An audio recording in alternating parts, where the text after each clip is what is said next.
Então, e aí, vocês não fizeram a nossa prova discursiva com aqueles conteúdos lá do primeiro bimestre, né? Então, semana que vem, vocês vão fazer essa prova discursiva, tá? Com aqueles conteúdos. A gente precisa disso para fechar a nota de vocês. Fechar as notas de vocês. E aí, o que nós vamos fazer, então? Nós, professores de matemática, essa semana, nós vamos fazer com vocês revisão dos conteúdos para essa prova. Tá bom? Nós vamos fazer revisão dos conteúdos visando essa prova discursiva. Vai ser uma prova pelo Google Forms, normal, igual vocês já fizeram um simulado, só que é discursiva. Né? Então, a ideia é que você faça a prova, responda num rascunho ali na folha e vai passando as informações para o formulário. Beleza? Porque nós precisamos corrigir isso aí para fechar a nota de vocês. É uma exigência aí da subsecretaria, tá? Então, para minha prova, anotem aí, o que vai cair na minha prova, né? Para a gente relembrar o que é importante aí, para a gente dar uma revisada. Lá na minha prova, vai cair para vocês. Prontos? Posso falar? Todo mundo já está de pé aí, né? Já está anotando aí o que tem que anotar. Então, lá na minha prova, vai cair dízimas periódicas, dízimas periódicas. Também vai cair múltiplos e divisores, múltiplos e divisores, mínimo múltiplo comum,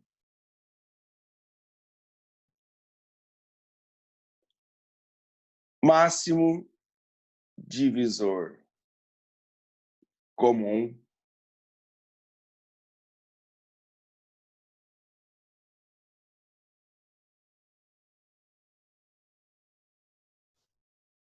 e produtos notáveis.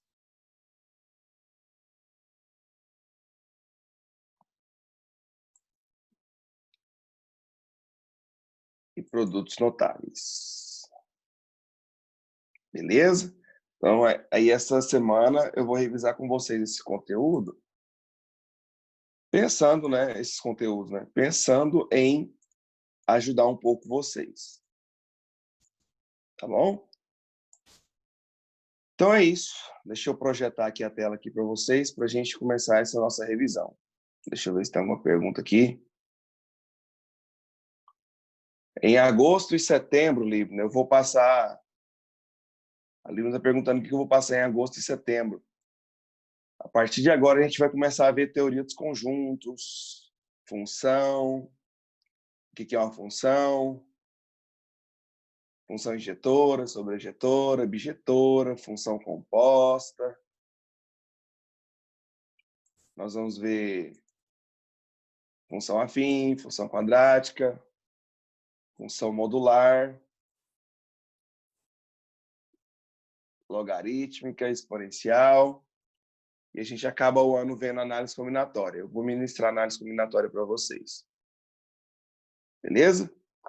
Bom, então, pessoal, vamos fazer uns lembretes aqui, né? O primeiro lembrete que eu quero fazer com vocês é de dízimas periódicas.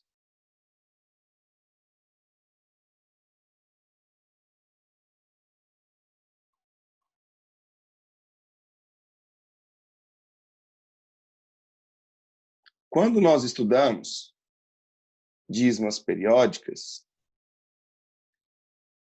nós vimos que dízimas periódicas são números decimais infinitos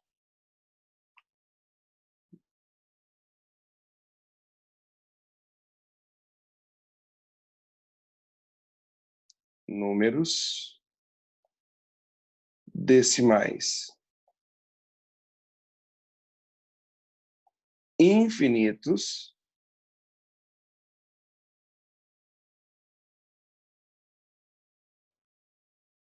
que em algum momento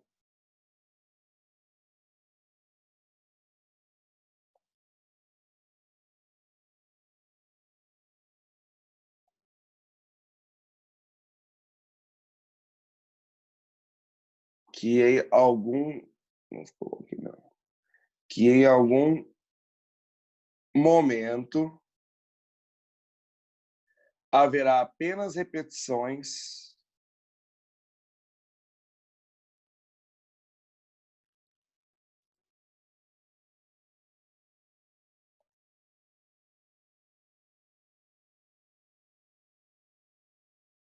na parte decimal.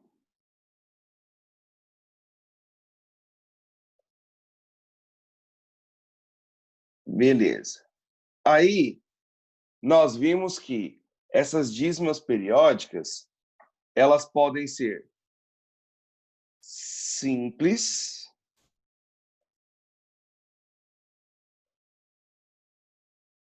ou compostas.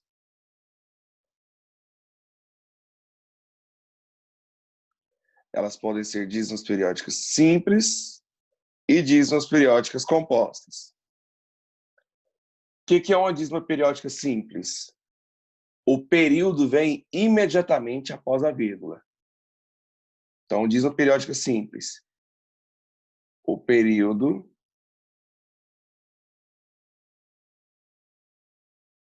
vem imediatamente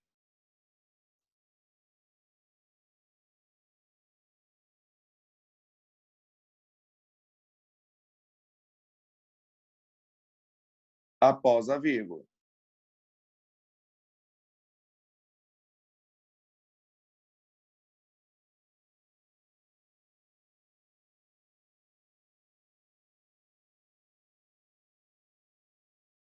Automaticamente, na dízima periódica composta, ela tem que ser não simples, né? Dessa forma, o período não vem imediatamente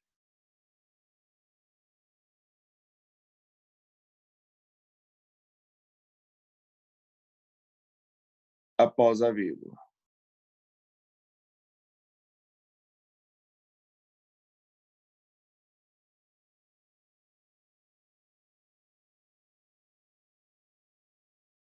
Beleza? Então, que eu vou começar a colocar para vocês alguns exemplos, né, de dízimas periódicas com essa característica.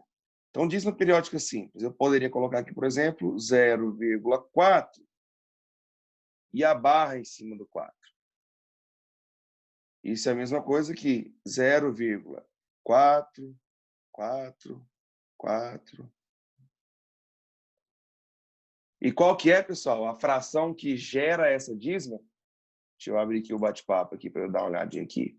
Qual que é a fração geratriz dessa dízima periódica aí, hein? Será que tem alguém que lembra aqui? Qual que é a fração que gera essa dízima periódica?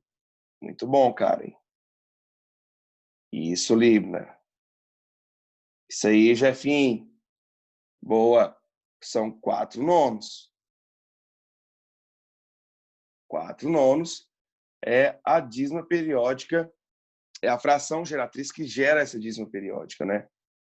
Isso aqui é chamado de fração geratriz porque se eu pegar o 4 e dividir por 9, vai gerar essa dízima periódica. Lembre-se que uma dízima periódica é um número racional. E aí também bem simples aqui para a gente ir, né? Continuar. 0,1212 barra no 12. Qual que seria, galera? A fração que gera essa dízima aqui, ó. 0,12, 12, 12, 12, 12, 12. O que seria a fração que gera essa dízima? Seria 12,99 avos. que eu não posso deixar assim, né? Automaticamente. Eu tenho que pegar isso aqui e simplificar por 3, porque é possível dividir por 3. Então, eu preciso fazer isso. 12 dividido por 99. É a mesma coisa aqui. 4,33. Ah, professor, então é sempre 0, alguma coisa? Claro que não, né? A gente viu, por exemplo, que isso aqui poderia ser 4,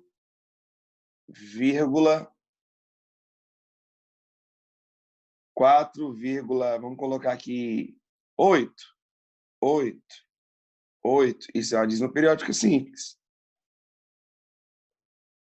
Né? E aí, eu ensinei para vocês um macete para isso aqui, não foi?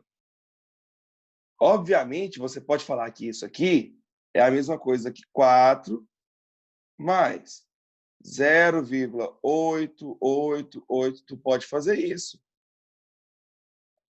Não tem problema, né? Você pode falar que é isso aqui. Aí você pega e vai lá e faz 4 mais 0,8888. Isso é 8 nonos. E aí você tiraria o MMC, né? 9 vezes 4, 36. 36 mais 8, 44. Então, isso aqui é a mesma coisa que 44 nonos. Só que eu ensinei uma malandragem para vocês para fazer isso aqui mais rápido e que também vai te ajudar em dízima periódica composta, né? E que também vai te ajudar. Alguém aqui lembra como é que foi essa malandragenzinha aí que eu passei para vocês lá? Como é que ficaria?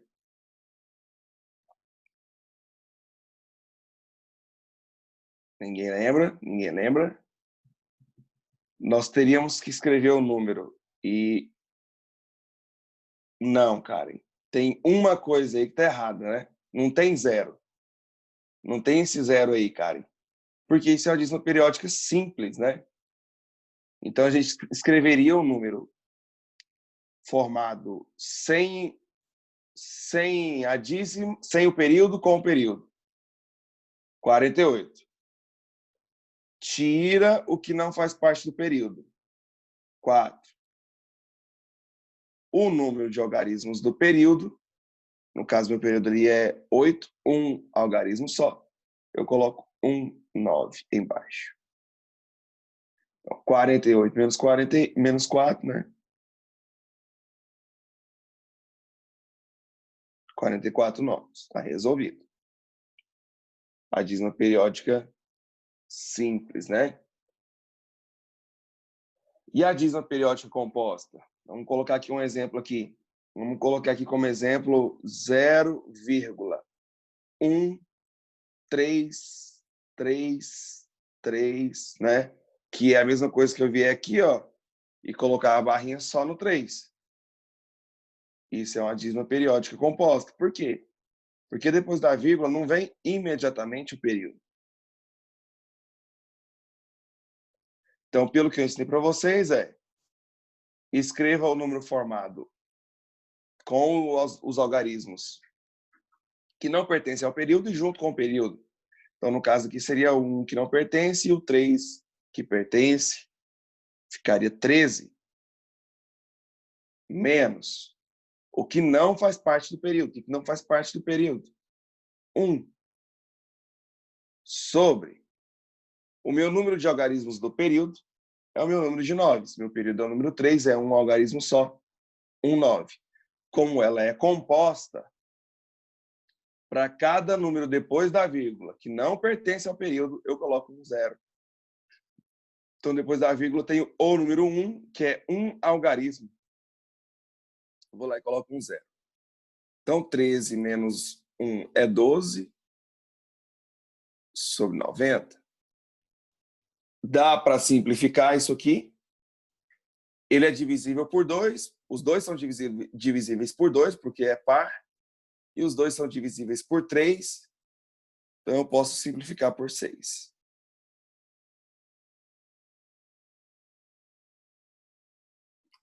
Doze dividido por 6 2.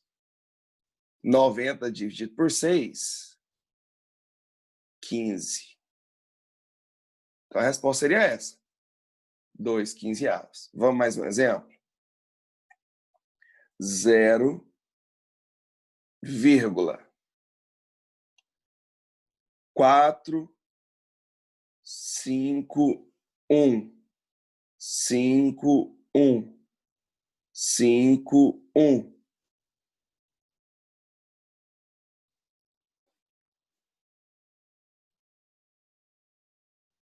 Então, nós vamos escrever o número formado até o período, né? Então, ficaria 451 menos o que não faz parte do período. O que não faz parte do período aqui é o 4,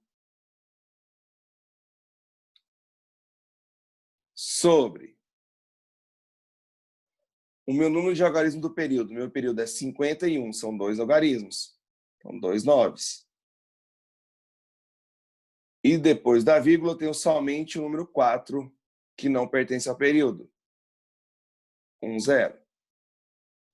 451 menos 4, 447. Sobre 990. Como 447, se eu somar os algarismos, 4 mais 4, 8, 8 mais 7, 8 mais 7 dá 15, e 15 é divisível por 3, então eu consigo simplificar isso aqui por 3.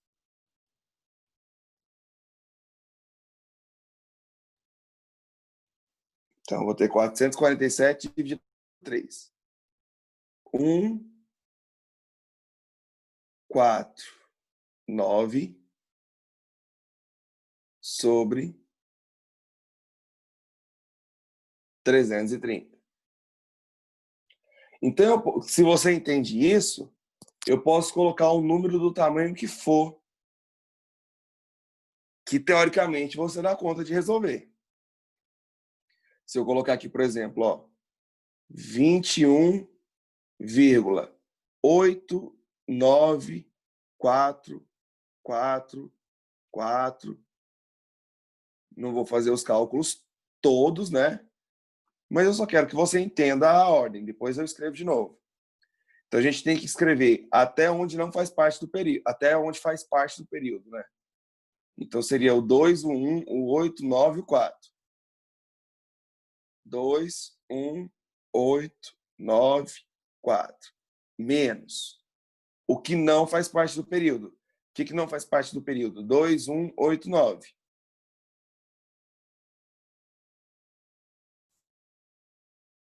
Sobre.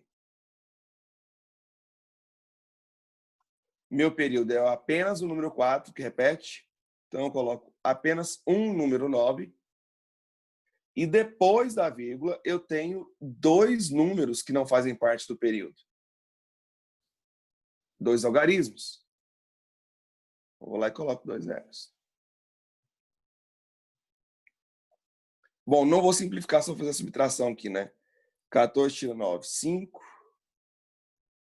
Aí aqui ficou 8. 8 tira 8, 0. 8 tira 1, 7. E 21 tira 2, dá 19. 19.705. Não vou dividir, tá? Fica a critério de vocês aí para dividir depois.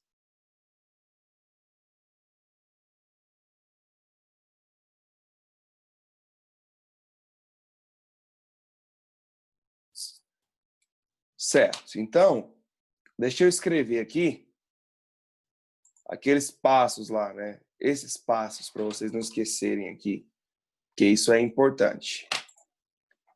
Então, vamos lá.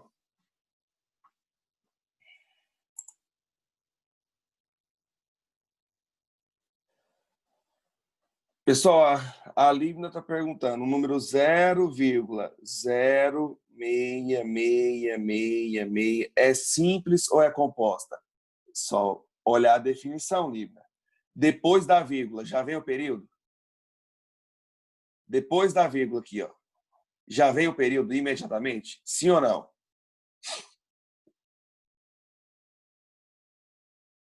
Então, se a resposta é não, ela é composta. Se depois da vírgula não vem imediatamente o período, ela é composta.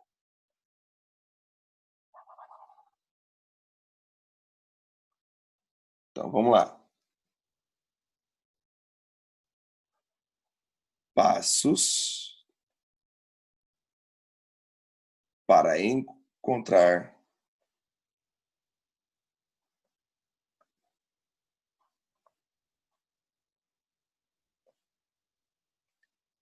a fração geratriz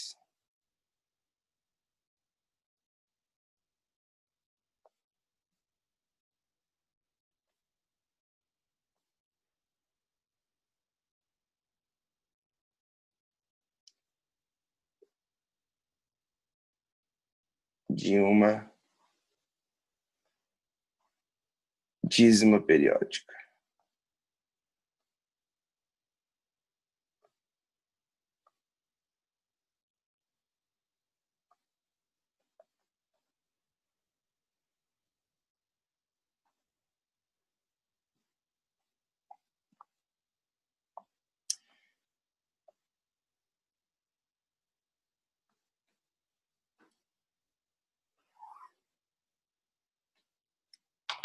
Passo 1.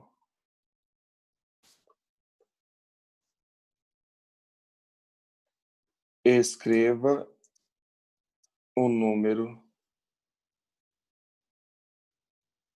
formado pelos algarismos que não fazem parte do período junto com os que fazem parte do período. Esse é o passo 1. Escreva o número formado pelos algarismos que não fazem parte do período junto com os que fazem parte do período.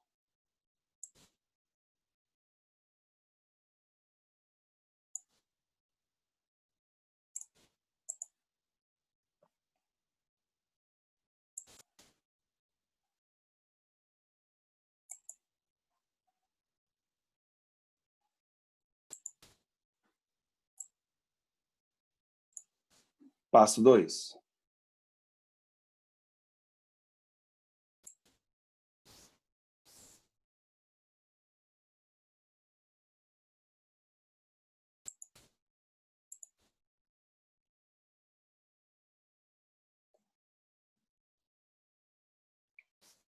Subtraia o número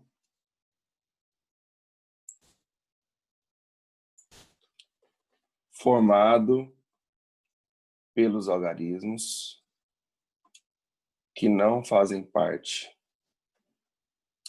do período.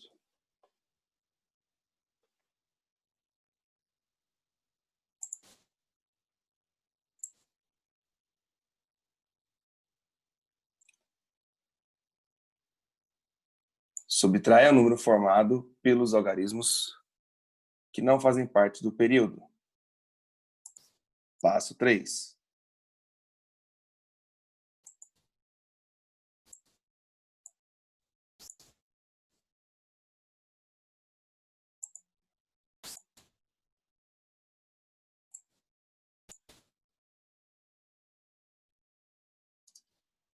O número de algarismos do período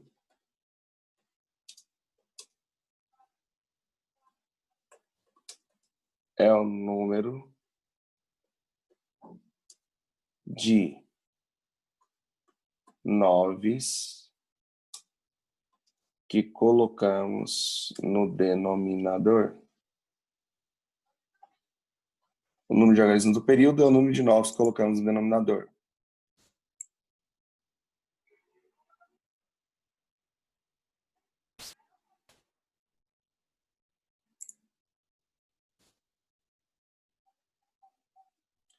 E o quarto e último passo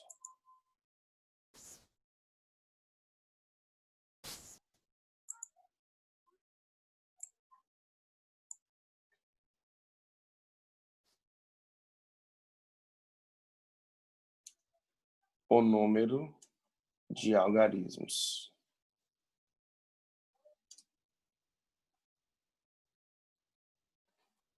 Após a vírgula, que não pertencem ao período, representa o número de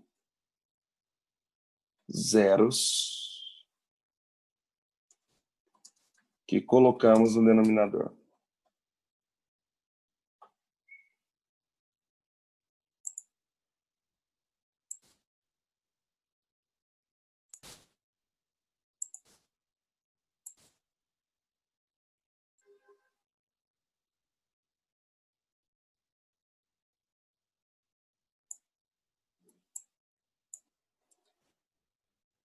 Então tá aí os 4 passos para vocês, né? Passo 1, escreva o número formado pelos algarismos que não fazem parte do período junto com os que fazem parte do período. Subtrai o número formado pelos algarismos que não fazem parte do período. O número de algarismos do período é o número de 9, se colocarmos no denominador, e o número de algarismos após a vírgula, que não pertencem ao período, representa o número de zeros que colocamos no denominador. Tá aí os 4 passos para vocês.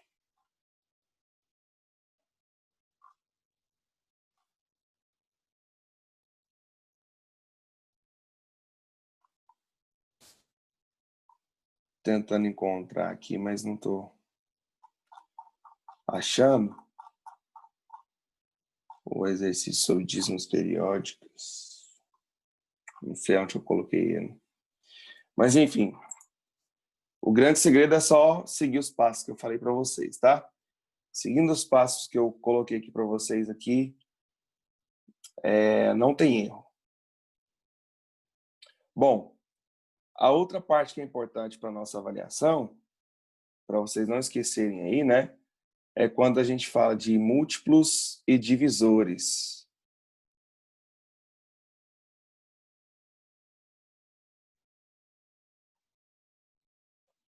Múltiplos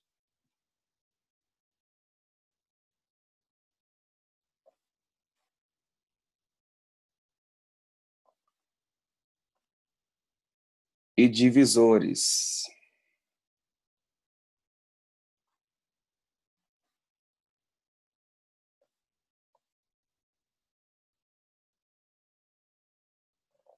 Então, por exemplo, se eu quero saber os múltiplos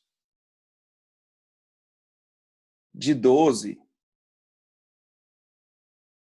eu estou pensando em um conjunto infinito. Por exemplo, 24 é múltiplo de 12. Por quê? Porque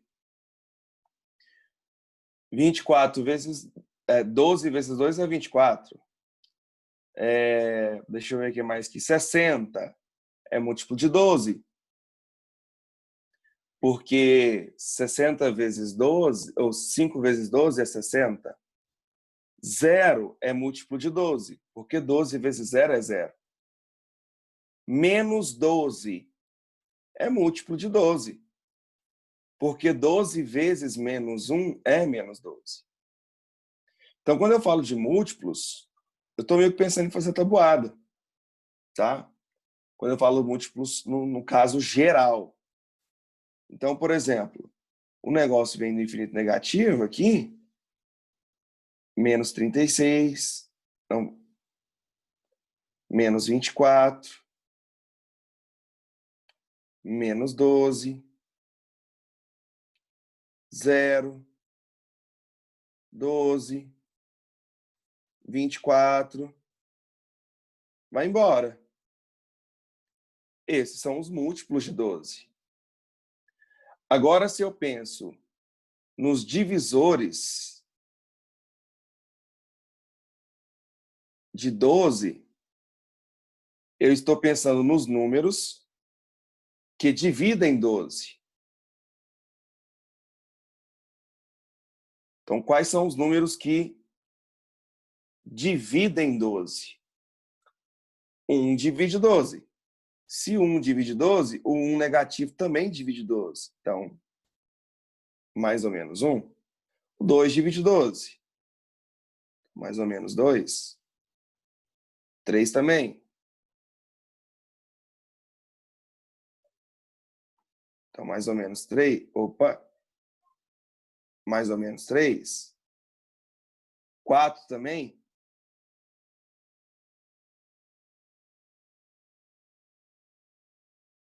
Seis também.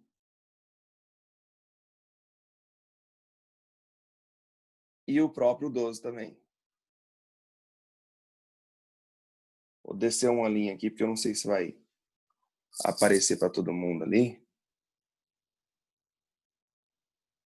Aí. Então, essa é a diferença entre múltiplos e divisores. Mas o que vai ser... O que é mais exigido, né, de vocês? Dentro de múltiplos, o que a gente tem que saber? A gente tem que saber o mínimo múltiplo comum.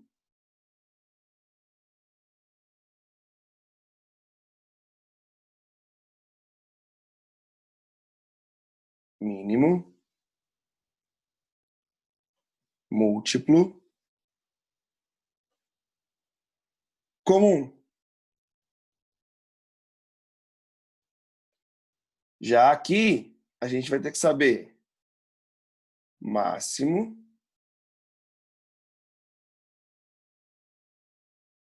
divisor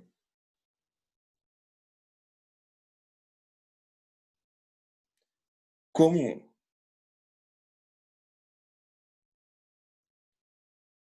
Os famosos M, M, C e MDC.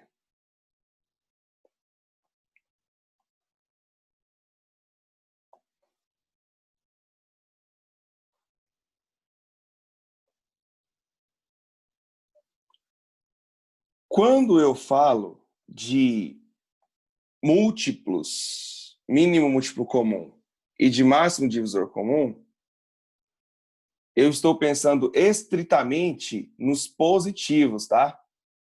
Porque se eu considerar os negativos aqui no mínimo múltiplo comum, não vai ter mínimo, porque é infinito. E nos divisores, a resposta sempre seria um número negativo. Então, nós estamos pensando nos múltiplos positivos e divisores positivos, tá bom?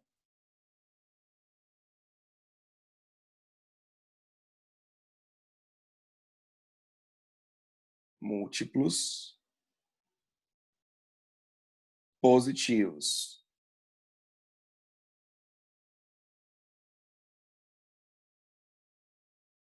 E aqui eu estou pensando nos divisores positivos.